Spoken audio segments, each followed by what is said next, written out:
This will be Lawrence Welk Part 2. And yes, Rebecca, I understand you need to keep it brief and on the point. Unfortunately, I'm the storyteller, and it's not that I think I embellish as much as I find all of these thoughts in my mind, and all of a sudden they want to come out. So we'll go to part 2 of Lawrence Welk and finish My Father, your introduction.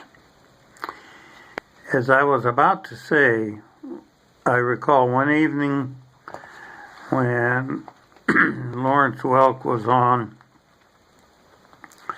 I was not present to physically watch it, but I have heard in some detail about it.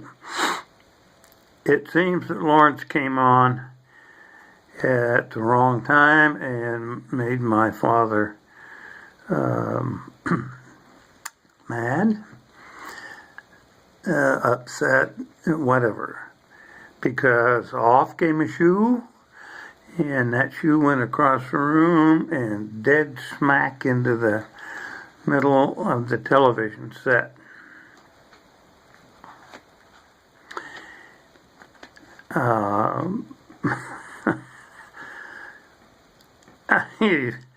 It's, for me,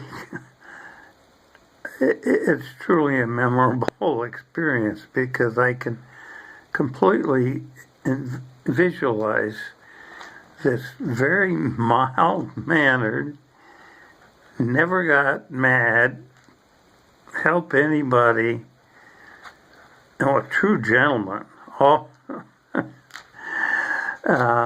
exploding. The second occasion of note, again, I was not present, but clearly the story reached me, and the physical evidence probably to this day is available to observe. But something came on, and if it wasn't Lawrence Welk, it would have been Ed Sullivan, whom he didn't care much for either, although he did like the program because of the people that he introduced to the world.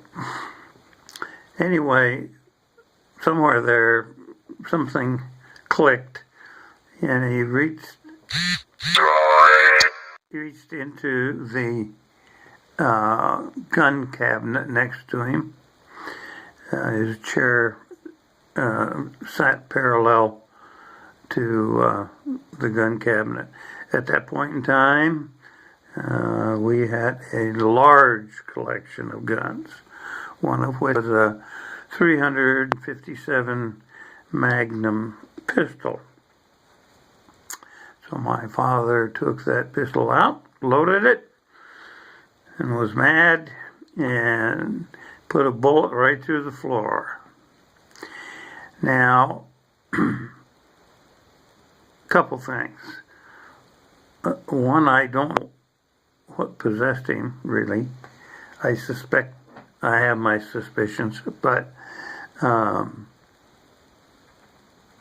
that's a large, powerful weapon, and it made a hole the size of a dime or bigger. And what I'm amazed at, that when I got to the basement, well, the way our house was laid out, yeah, it probably got down there. It might have ended up in the coal bin or in his workshop where his lathe was, because it had to have gone all the way through. So that is my father. Now, this is the same man that every Sunday in the summer, fall, we packed up our car at least when we were in town, and had gas, and we went off to the rifle range in which we target for hours on end. And that was our relationship together. That was his way of, as they say, bonding with me. And I think he felt it very important that he teach me proper use of firearms.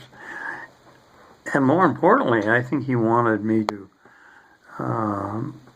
have a love for him, because he was a great firearm collector and advocate.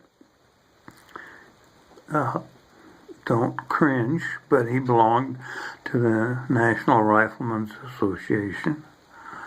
In fact, that's where the bulk of our weapons came from. Following World War II, you could buy them, the ones that had not been shipped overseas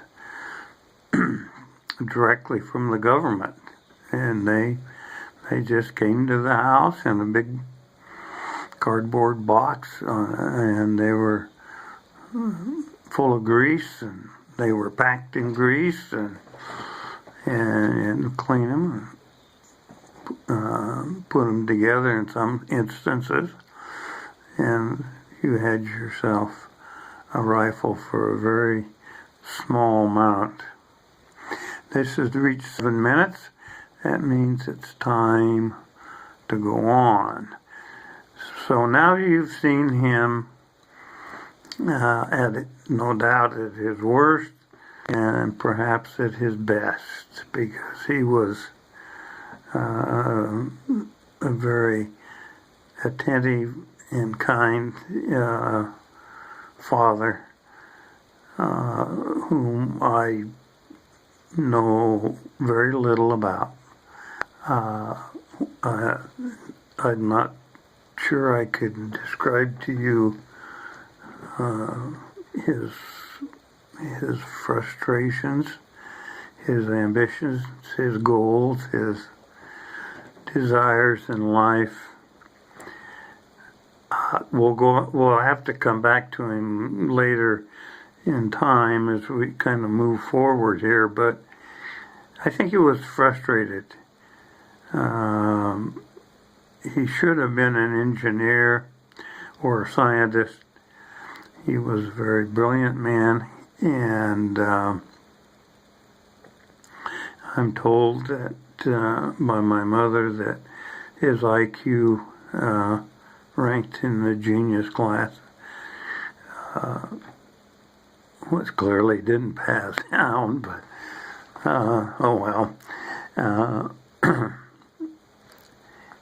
Anyway, he's going to be created, and maybe as we go together we can figure him out.